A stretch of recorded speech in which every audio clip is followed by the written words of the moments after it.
ওহে মুসলমান দেখো তোরা পড়ো না কোরআন, শুনলে কত শান্তি পাওয়া যায়। কোরআন মধুর বাণী আমি যতই শুনি আমার মন ভরে যায়। আমার বন্ধুগণ, রাসূল কারীম সাল্লাল্লাহু আলাইহি সাল্লাম তিনি কাবা ঘরের পাশে নামাজ পড়তেছিলেন। কোথায়? নবীজি কাবা ঘরের পাশে নামাজ পড়তেছিলেন। এমন সময় হযরত ওমর রাদিয়াল্লাহু তাআলা তিনি নবীজিকে আঘাত করার জন্য, মারার জন্য চলে গেলেন। কি করার জন্য? মারার জন্য চলে গেলেন। যে পিছনে দাঁড়িয়ে আছেন আল্লাহর নবী সাল্লাল্লাহু আলাইহি সাল্লাম তখন সূরা হাক্কা তেলাওয়াত করতেছেন। কোন সূরা? মানে সূরা হাক্কা তেলাওয়াত করতেছিলেন। ওমর ফারুক রাদিয়াল্লাহু আনহু তখন তিনি ইসলাম গ্রহণ করেন নাই। গেছে কি উদ্দেশ্যে? নবীজিকে আঘাত করার জন্য, মারার জন্য। নবীজি কোরআন তেলাওয়াত করতেছেন কাবা ঘরে নামাজের মধ্যে সূরা হাক্কা। ওমর ফারুক চিন্তা করতেছে, দেখি আজ মুহাম্মদ সাল্লাল্লাহু আলাইহি সাল্লাম তাকে মনে হয় জেনে ধরেছে, না হলে এই কোরআন তেলাওয়াত করে কেমনে? জিন শিক্ষা দেয় এগুলি। কে শিক্ষা দেয়? জিন শিক্ষা দেয়। তখন নবীজি তেলাওয়াতের মধ্যে নামাজে কেরাতে পড়তেছেন, ইন্নাহু লাকাউলু রাসূলিন কারীম। আল্লাহু আকবার। নবী জবাব দিলেন, এটা কোন জিনের কথা নয়, এটা সম্মানিত রাসূলের আনিত বাণী। বলেন সুবহানাল্লাহ। ফেরেশতা জিবরাইলের মাধ্যমে দীর্ঘ 23 বছর ধরে নবীর উপর কোরআন নাযিল হয়েছে। বলেন সুবহানাল্লাহ। এটা জিনের কথা নয়, মুসলিমের কথা। কোরআন থেকে আলোচনা করতে গাজী কানু চাম্পাবতীর কিচ্ছা শোনাচ্ছি না, কোরআন থেকে আলোচনা হচ্ছে। যত কোরআন থেকে আলোচনা শুনবেন অন্তর নরম হবে, ইখলাস তৈরি হবে, আল্লাহ ভীতি সৃষ্টি হবে, বিনয় হবে, মানুষকে মহব্বত করতে শিখবেন, ভালোবাসতে শিখবেন। যত কিচ্ছা কাহিনী শুনবেন অন্তর পাথর হয়ে যাবে। জোরে বলেন নাউযুবিল্লাহ মিন যালিক। যত বক্তা, অধিকাংশ বক্তা কিচ্ছা কাহিনী দিয়ে আপনাদের বুঝার মন ভরে ফেলে, এর কোনো ফায়দা নাই।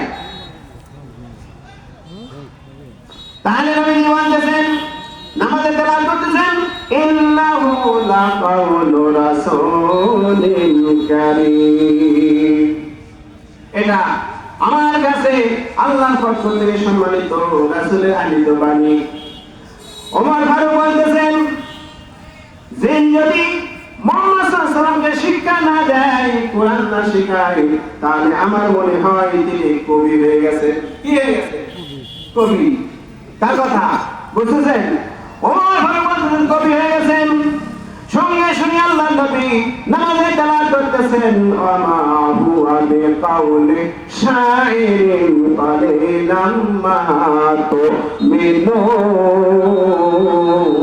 তুমিনুন। আল্লাহু জামাত নবীর পক্ষ থেকে এটা কোনো কবির কথা নয়। তোমরা অল্প বিশ্বাস করে থাকো, এটা কবির কথা? কোরআন কি কবির কথা? আল্লাহ পাক সূরা ইয়াসিন বলেছেন, আমা আল্লামনাহু শিরা মা ইয়ানবাগি। আমি নবীকে কবিত্ব শেখাই নাই। কবিত্ব একটা প্রতিভা, কবিত্ব একটা মেধা। এই কবির মাধ্যমে সমাজ পরিবর্তন হতে পারে না, রাষ্ট্র পরিবর্তন হতে পারে না, সারা পৃথিবী পরিবর্তন হতে পারে না কবিদের মাধ্যমে। এই জন্য আমি আমার রাসূলকে কবি হিসেবে দুনিয়াতে পাঠাই নাই। বলেন সুবহানাল্লাহ। আল্লাহ আমার রব, রবি আমার সব। বলি সবাই, আল্লাহ আমার রব, রবি আমার সব। দমে দমে তন মনে তারি অনুভব, দমে দমে তন মনে তারি অনুভব। খোদার দুনিয়াতে আমি যেদিকে তাকাই, অথই নিয়ামতে ডুবে আছি যে সবাই। খোদার দুনিয়াতে আমি যেদিকে তাকাই, অথই নিয়ামতে ডুবে আছি যে সবাই। পাক পাকালের কণ্ঠে শুনি তাসবিহ বলো রব। আল্লাহ আমার রব, রবি আমার সব। আমার বন্ধুগণ, ওমর ফারুক রাদিয়াল্লাহু আনহু দিয়েছেন তিনি কবি হয়ে গেছেন। জবাব পেয়েছে না? আল্লাহ বলেন আমি নবীকে কবিত্ব শিক্ষা দেই নাই, এটা কবির কোনো কথা নয়, কোরআন কোন নবীর কোনো কথা নয়।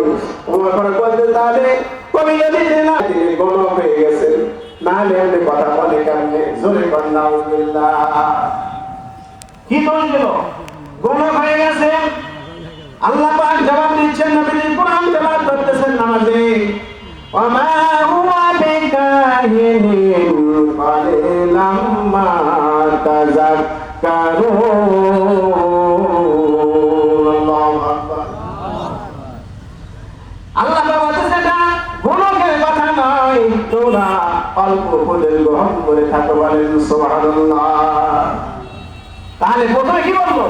জিন শিক্ষা দিয়েছে, জিন যদি না হয় মুহাম্মদ সাল্লাল্লাহু আলাইহি ওয়াসাল্লাম কবি হয়ে গেছেন, কবি যদি না হয়ে থাকেন তাহলে তিনি গণক হয়ে গেছেন। আল্লাহ জবাব দেন না এটা গণকের কথা নয়, এটা গণকের কথা নয়। ওমর ফারুক চিন্তা করতেছেন তাহলে কিসের কথা? প্রশ্ন আসে না? এই বলে বুঝতেছেন সব সামনে, তাহলে কিসের কথা?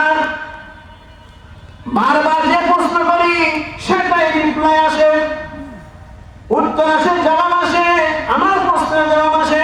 তাহলে মুহাম্মদ সাল্লাল্লাহু আলাইহি ওয়াসাল্লাম যে বিষয় তেলাওয়াত করেন কাবারের পাশে, এটা কিসের কথা?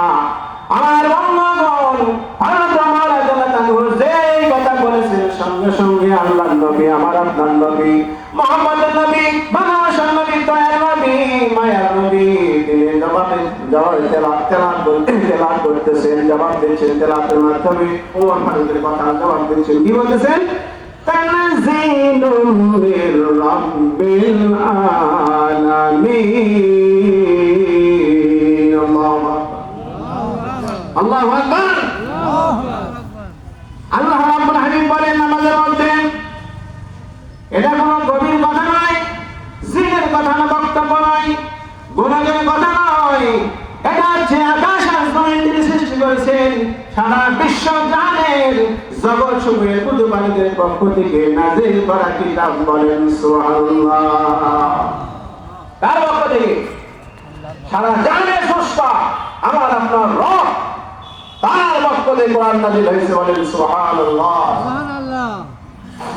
ওমর রাদিয়াল্লাহু আনহু বলতেছেন আমার মনে হয় এই আয়াতটা শোনার পর ঈমান ইসলাম এবং ঈমান ইসলাম তার শিকড় আমার কলিজার মধ্যে গেঁথে গেছে।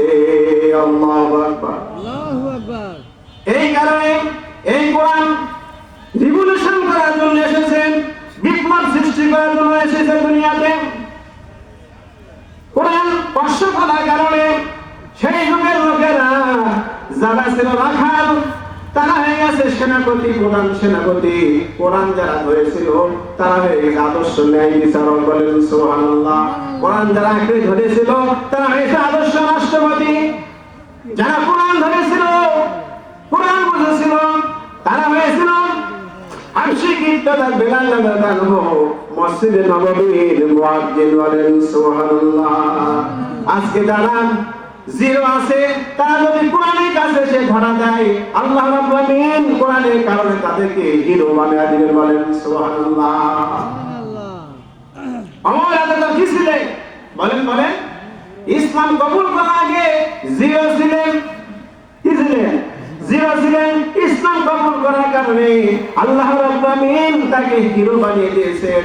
আল্লাহ নবী বলেছেন লা নাবিয়া বাদি আনা খাতামুন নাবিয়্যিন, আমি খাতামুন নবী, আমি শেষ নবী, আমার পরে কোনো নবী হবে না।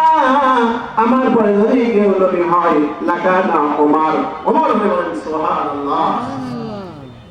নবীকে মারতে গিয়েছিলেন, তাকে আল্লাহ অন্ত জাহানের শাসনকর্তা বানিয়ে দিয়েছেন। বলেন সুবহানাল্লাহ। জাগবের মুজাহিদ হাতে নাও কোরআন, জাগবের মুজাহিদ হাতে নাও কোরআন, ধ্বংস করো বাতিল শক্তি, আমরা মুসলমান, আমরা মুসলমান। জাগবের মুজাহিদ হাতে নাও কোরআন, ধ্বংস করো বাতিল শক্তি, আমরা মুসলমান, আমরা মুসলমান। একবার জাগো বিশ্বের মুমিন মুজাহিদ, যেমন করে জেগেছিল খালিদ বিন ওয়ালিদ, যেমন করে জেগেছিল খালিদ বিন ওলীদ। বলেন মারহাবা। আমার বন্ধুগণ, তাই বলতেছিলাম, একটা ফকির ভিক্ষা করে সারাদিন ভিক্ষা করতে করতে বিরক্ত হয়ে গেছে।